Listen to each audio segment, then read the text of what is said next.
ஓம் நமச்சிவாய சிவாய நம. அனைத்து தமிழ் உள்ளங்களுக்கும் கனிவான வணக்கங்கள். குரு பகவானின் அதிசார பெயர்ச்சி. குரு பகவான் 12 ராசிகளுக்கும் அற்புதமான பலன்களை தன் ஸ்தான பலத்தாலும் அருட்பார்வையாலும் அள்ளி வழங்குபவர். அதனால்தான் குரு பார்க்க கோடி நன்மை என்பார்கள். குருவின் திருவருள் சகல மங்களங்களையும் சுபிட்சத்தையும் அளிக்கும். குரு பிரம்மா, குரு விஷ்ணு, குரு தேவோ மகேஸ்வரக, குரு சாஸ்தாத் பரபிரம்மா, தஸ்மை ஸ்ரீ குருவே நம என்கிற மந்திரத்தை சொல்லி குருவை வணங்க நன்மைகள் தேடி வரும். ஒரு ஜாதகத்தில் ஏராளமான தோஷங்கள் கெடுக்கும் நிலையில் இருந்தாலும் கூட அப்படி தோஷம் ஏற்படுத்தக்கூடிய கிரகத்துக்கு குருவின் பார்வையோ தொடர்போ இருந்தால் அது கெடுதல்களை செய்யாது என்பது சிறப்பு. அப்படிப்பட்ட குரு பகவான் ஆண்டுக்கு ஒரு முறை ஒரு ராசியில் இருந்து அடுத்த ராசிக்கு பெயர்வார். சில நேரங்களில் அதிசாரமாகவும் வக்கரமாகவும் முன்னும் பின்னும் உள்ள ராசிகளுக்கு குரு பகவான் சஞ்சாரம் செய்வதும் உண்டு. அந்த வகையில் தற்போது தன் பகை வீடான மிதுன ராசியில் சஞ்சாரம் செய்யும் குரு பகவான் அதிசாரமாக கடக ராசியில் பிரவேசித்து உச்சமடைய போகிறார். வரும் அக்டோபர் மாதம் 18ஆம் தேதி கடகத்தில் பிரவேசிக்கும் குரு பகவான் டிசம்பர் 5ஆம் தேதி வரை அங்கேயே தங்கியிருந்து பலன் தரப்போகிறார். அதன் பின் வக்கரமடைந்து மிதுன ராசிக்கு திரும்புவார். இதில் குரு பகவானின் அதிசார காலம் மட்டும் என எடுத்துக்கொண்டால் 48 நாட்களுக்கு குரு கடகத்தில் பூர்ணமாக சஞ்சரித்து அற்புதமான பலன்களை தரப்போகிறார். அடுத்த ஆண்டு நிகழும் குரு பெயர்ச்சிக்கு பின்னர் ஓராண்டு உங்கள் வாழ்க்கை எப்படி இருக்கும் என்பதற்கான முன்னோட்டமாக இந்த 48 நாட்களும் அமையும் என்றால் அது மிக இல்லை. அந்த வகையில் இதில் அற்புதமான பலனை பெறப்போகும் ராசிக்காரர்கள் என்றால் முதலில் மிதுன ராசியை சொல்லலாம்.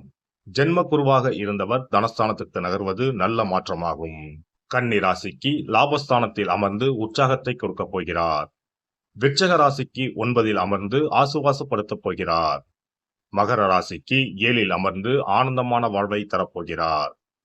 மீனராசிக்காரர்கள் கஷ்டங்கள் நீங்கி சுகமான வாழ்வை அனுபவிப்பார்கள். மற்றபடி தனகாரகரான குரு பகவான் உச்சம் அடைவதால் உலகெங்கும் பணத்தட்டுப்பாடு ஓரளவு நீங்கும். வாரா கடன்கள் வங்கிகளுக்கு அதிகம் வசூலாகும். மழையளவு உயரும். உணவுப் பொருள் உற்பத்தி அதிகரிக்கும். விருச்சிக ராசியை குரு பகவான் பார்ப்பதால் பூமி விலை உயரும். ரியல் எஸ்டேட் சூடுபிடிக்கும். மருந்து பொருட்களின் விலைகள் குறையும். குரு பகவான் மகர ராசியை பார்ப்பதால் அந்நிய முதலீடுகள் அதிகரிக்கும். குரு பகவான் மீனராசியை பார்ப்பதால் கல்வித்துறை நவீனமாகும். பதிப்பகத்துறை, கேட்டரிங், சட்டம், சிஏ, சிவில், ஆர்கிடெக்ட் துறைகள் வளர்ச்சியடையும்.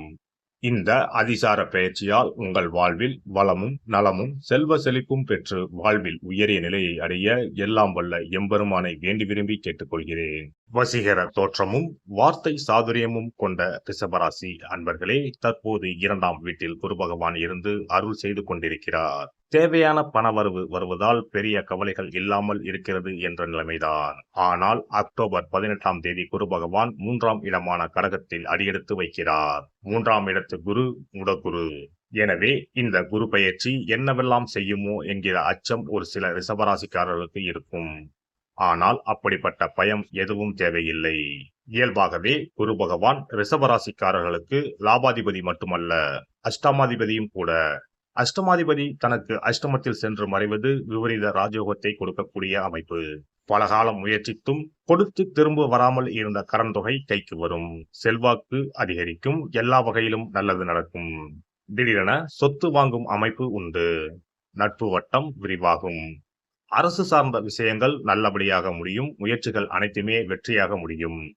இதுவரை உங்கள் முன்னேற்றத்திற்கு தடையாக இருந்தவர்கள் விலகி போவார்கள்.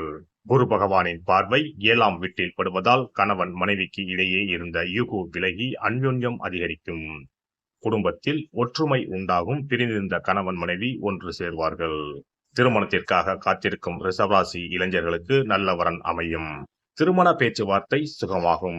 9ஆம் வீட்டை குரு பகவான் பார்ப்பதால் நகைகள், ஆடம்பர பொருட்கள் வாங்குவதற்கான யோகம் உண்டாகும். குலதெய்வ கோவிலுக்கு சென்று வர இருந்த தடைகள் அகலும். குரு பகவான் லாபஸ்தானத்தை பார்ப்பதால் சேமிப்பதற்கான வாய்ப்புகள் உண்டாகும். குறிப்பாக ரோஹிணி நட்சத்திரக்காரர்களுக்கு மிகப்பெரிய ராஜயோகம் காத்திருக்கிறது. வியாபாரிகளுக்கு இது ஏற்றமான காலமாக இருக்கும். பல புதிய ஒப்பந்தங்களில் கையெழுத்திடுவீர்கள். அதன் மூலம் நல்ல லாபம் வாய்க்கும்.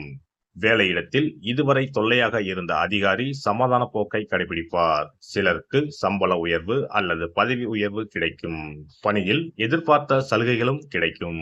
ஆண்டு கிரகங்களான சனி, ராகு, கேது ஆகியவற்றின் சஞ்சாரங்கள் ஆண்டு முழுவதுமே உங்களுக்கு சாதகமாக இருப்பதால் இந்த குருவின் அதிசார பெயர்ச்சியும் உங்களுக்கு நன்மையே தரும். அவசர முடிவுகளை தவிர்த்து நிதானமாக செயல்பட்டு இறை வழிபாட்டில் ஈடுபட்டால் சகல நன்மைகளும் தேடி வரும். வெள்ளிக்கிழமைகளில் சிவ வழிபாடு செய்யுங்கள். வெள்ளீஸ்வரர் என்னும் திருநாமத்தோடு ஈசன் அருள்பாலிக்கும் தலங்களுக்கு சென்று வழிபட்டு வாருங்கள். வாழ்க்கையில் ஒருபடி முன்னேறும் காலமாக இந்த குருபெயர்ச்சி காலம் அமையும். சிறப்பு தொகுப்பு: தோஷங்களை நீக்கும் கற்பூர பரிகாரம். வாஸ்து சாஸ்திரங்களின்படி வாழ்க்கையில் மகிழ்ச்சியையும் செழிப்பையும் கொண்டு வர பல வழிகள் உள்ளன.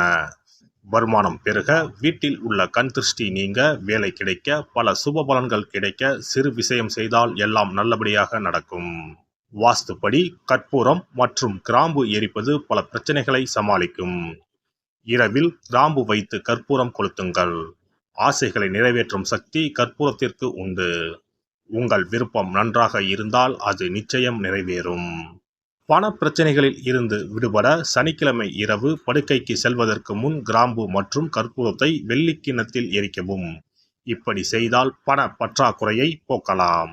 வீட்டில் உள்ள எதிர்மறை சக்தியை விரட்ட கற்பூரம், கிராம்பு மற்றும் ஏலக்காய் நன்றாக வேலை செய்யும். இவை தீய சக்திகளை வீட்டில் இருந்து விலக்கி வைக்கும்.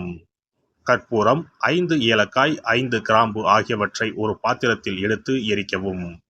முதலில் பூஜை அறையில் வைத்து எரித்துவிட்டு அந்த புகையை வீட்டின் மூலை முடுக்கெல்லாம் பரவவிட வேண்டும்.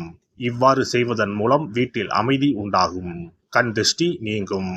எதிர்மறை ஆற்றல்கள் அகற்றப்படும்.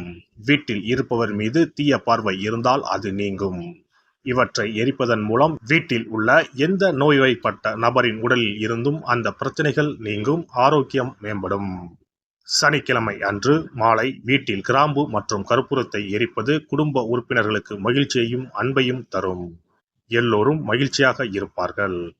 எதிரிகளிடமிருந்து விடுபடுவார்கள்.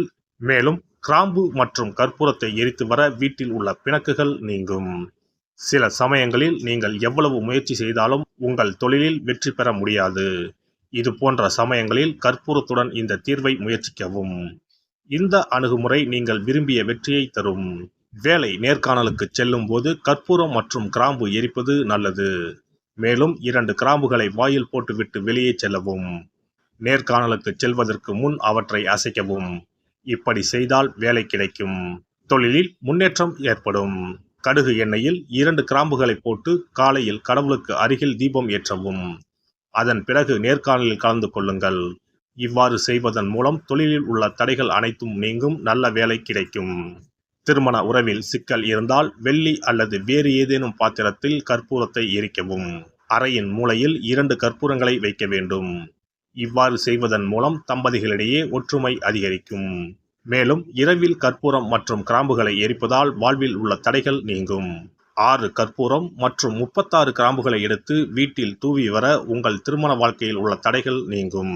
எந்த ஒரு பரிகாரமாக இருந்தாலும் அதை முழு மனதோடு தெய்வ நம்பிக்கையோடு தொடர்ந்து செய்து வந்தால் மட்டுமே பலன் கிடைக்கும். எனவே நம்பிக்கையோடு செய்து பலனை பெறுங்கள். நல்லதே நடக்கும். எல்லாம் வல்ல இறையருளால் நீங்களும் உங்கள் அன்பு குடும்பமும் உடல் நலம், நீளாயுள், நிறை செல்வம், உயர் புகழ், மெய்ஞானம் ஓங்கி வாழ்க வளமுடன். இந்த வீடியோ பதிவு உங்களுக்கு பிடித்திருந்தால் லைக் பண்ணுங்க, கமெண்ட் பண்ணுங்க, ஷேர் பண்ணுங்க. மறக்காம சப்ஸ்கிரைப் பண்ணுங்க. பக்கத்துல இருக்கிற பெல் பட்டனை கிளிக் பண்ணுங்க. நன்றி, வணக்கம். ஓம் நமச்சிவாய. சிவாய நம.